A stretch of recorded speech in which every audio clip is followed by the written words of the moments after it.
kita belajar bersama-sama. Ada matematika, ada ilmu bahasa, dan banyak ilmu lainnya. Ayo belajar, kita belajar di mana saja. Salam jumpa sahabat edukasi. Kita bertemu kembali dalam program Ayo Belajar. Selamat mengikuti.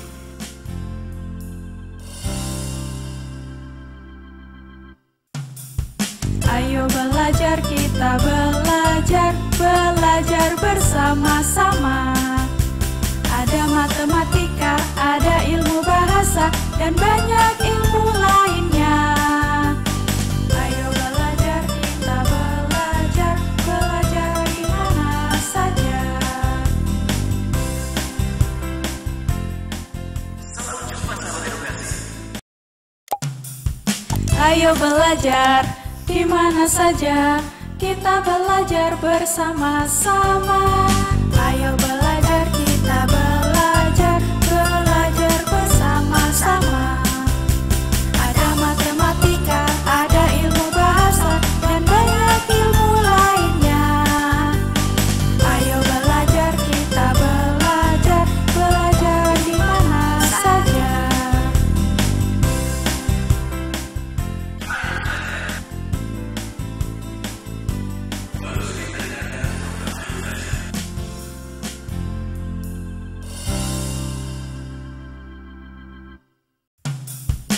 Ayo belajar di mana saja, kita belajar bersama-sama. Ayo belajar, kita belajar. Assalamualaikum warahmatullahi wabarakatuh. Kepada seluruh kelas 3 IPS, kali ini saya akan masuk di pembelajaran Bahasa Indonesia dengan tema bab 2, menikmati cerita sejarah. Baiklah, siswa-siswa sekalian, sebelum saya memberikan tugas di pertemuan kali ini, baiklah kita akan menjelaskan sedikit bagaimana proses pengerjaan tugas yang saya akan berikan kepada Anda. Kita mulai. Menikmati cerita sejarah. Jadi nanti dibuka di buku sekolah elektroniknya di halaman 31. Di situ Anda membaca cerita sejarah yang bagaimana bentuknya. Di sini sudah ada maksud dari pembelajaran ini, yakni bicara tentang novel. Apa itu novel sejarah? Jadi sama dengan cerita sejarah yang di atas tadi adalah berbentuk novel. Hanya yang membedakan adalah novel sejarah, bukan novel umum. Di sini Anda tinggal baca, novel sejarah merupakan sebuah genre penting dan sering ditulis di negara-negara barat. Negara-negara tersebut menanamkan pentingnya sejarah dalam pendidikan. Novel sejarah membantu memperkenalkan dan mengakrabkan suatu masyarakat pada masa lalu bangsanya. Dengan demikian, pendidikan dalam novel dapat menanamkan akar pada bangsanya. Selanjutnya Anda tinggal baca penjelasan yang seterusnya di halaman 31, kemudian melangkah lagi di halaman 32. Terus, nah di sini ada peta konsep di pembelajaran menikmati cerita sejarah. Ruang lingkupnya ada 4, mengidentifikasi, menganalisis, mengonstruksi, dan menulis cerita.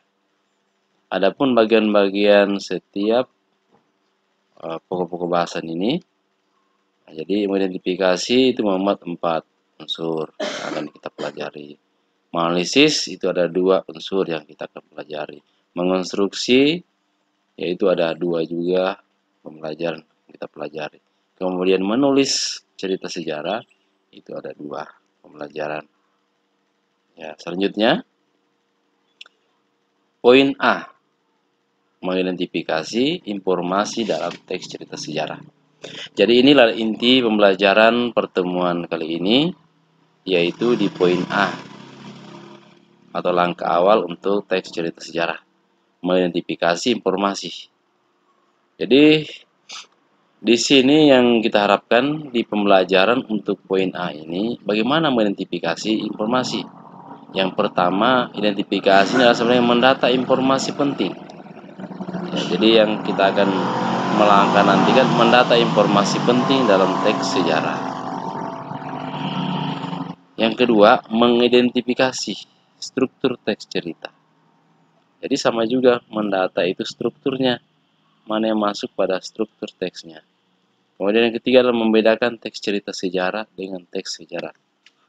Jadi lain membedakan antara teks cerita, ini teks ceritanya sejarah, teks cerita sejarah atau novel sejarah dengan teks sejarah.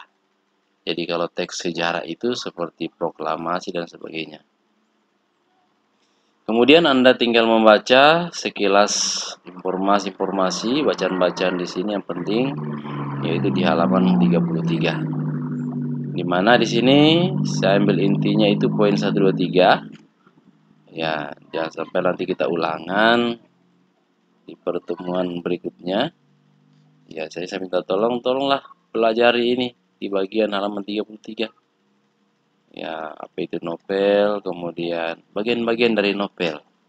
Berdasarkan jenisnya novel ulang terdiri atas 3 jenis. Jadi ini adalah novel ulang di sini. Apa sih maksud dengan novel ulang? Apa kesamaannya? Apa identifikasinya dia? Nah, ini ya.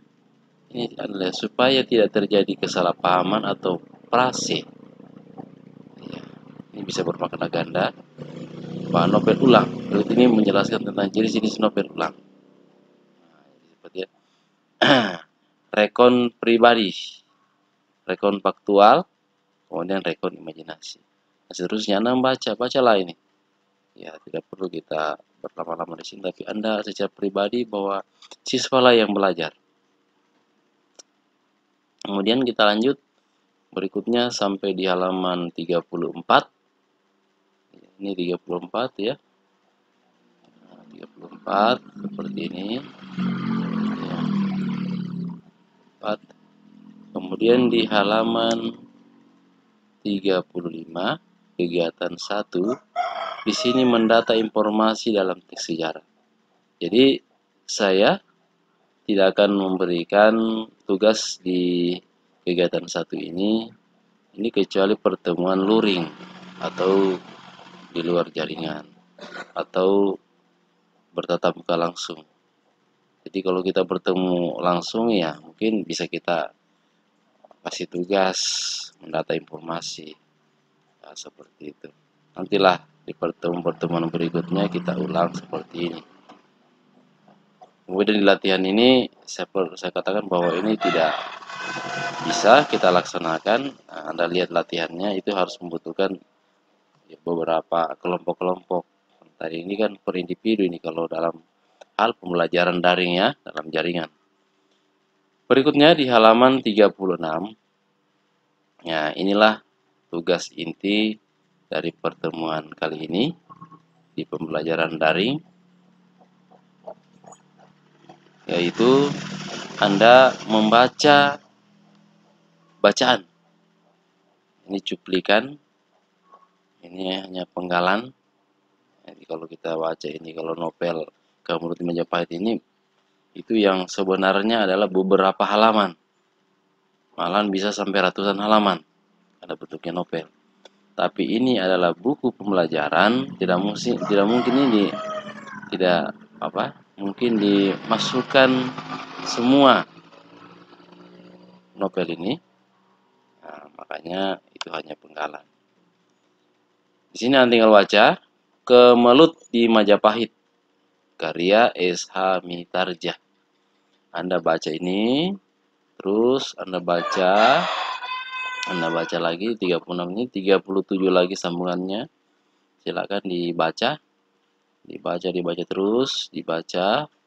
Kemudian halaman 37, 38 lagi masih sambungannya, silakan dibaca terus sampai selesai. 38, 39 lagi,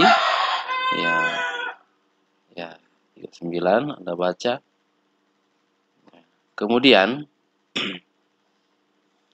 di halaman 39 ini, di bagian bawahnya bacaan tadi, di situ sudah ada tertuang menentukan hal-hal menarik dalam novel sejarah. Ketika mendengarkan pembacaan kutipan novel, tentulah terdapat bagian-bagian menarik. Kemenarikan itu dapat berupa waktu, tempat, tokoh yang mungkin bagi sebagian orang tidak asing. Untuk mengukur kemampuan mendengarkan, jawablah pertanyaan-pertanyaan berikut ini. Ya, jadi di sini kita tidak laksanakan mendengar, tetapi cukup Anda membaca ulasan novel yang tadi, kemudian Anda menjawab poin 1, 2, 3, 4, 5. Jadi ini berbentuk semacam soal, Anda menjawab. Bagaimana cara menjawabnya?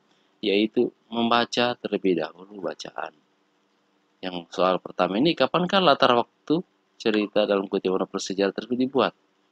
Tinggal Anda baca, kapan. Kemudian yang kedua, di manakah latar dalam kutipan novel sejarah tersebut dibuat? 3. Peristiwa apa saja yang dikisahkan? 4. Siapa saja tokoh yang terlibat dalam penceritaan? 5. Di bagian apa saja yang menandakan bahwa novel tersebut tergolong ke dalam novel sejarah? Ya, saya kira itu dulu ya di halaman 39. Ya. Silakan dijawab berdasarkan bacaan. Ya, kemudian proses pengerjaannya itu harus berbentuk link. Jadi saya akan kirimkan Anda yang pertama materi ini, ya bagaimana nanti penyebarannya untuk masuk pada tugas ini, yaitu masuk di link YouTube. Jadi di kanal YouTube saya, Rumah Belajar Bahasa Indonesia SMA 5 Konawe Selatan, ya Anda tinggal klik YouTube itu, kemudian Anda pelajari langkah-langkah apa yang saya berikan hari ini. Ya, kemudian setelah itu menunggu lagi link pertanyaan. Jadi di link itu pertanyaan atau soal itu yang Anda jawab langsung. Jadi saya berikan tugas seperti ini karena yang pertama, ya pemerintah atau Menteri Pendidikan sudah merancang bahwa guru dengan siswa harus berperan aktif dalam pembelajaran di masa pandemi ini. Pemerintah sudah memberikan pulsa gratis, ya puluhan giga. Jadi 5 giga atau 3,5 itu digunakan untuk internet secara umum. Ya. Sudah diukur bahwa penggunaannya ini pas 1 bulan. Kemudian pemerintah lagi memberikan uang kompensasi lagi untuk paket 200.000 kelas 2 dan kelas 3. Jadi saya kira seperti itu, tidak lagi alasan. Masalah kirim, ya menggunakan handphone atau mungkin handphone teman itu bisa. Ya, saya kira seperti itu. Yang penting pengerjaannya itu bersifat link. Saya Anda menerima lewat WA, tapi lewat link. Kenapa? Karena kalau lewat WA, biar kelamaan bisa di-store. Sementara ini pengerjaannya ini tugas malam saya sudah tutup server. Jadi sekitar jam 10 malam saya sudah tutup server. Jadi saya minta ya perhatian untuk kelas 12 IPS 2, IPS 3, IPS 4 supaya berperan aktif untuk mengerjakan tugas ini. Saya kira saja untuk pembelajaran kali ini. Saya akhiri. Assalamualaikum warahmatullahi wabarakatuh.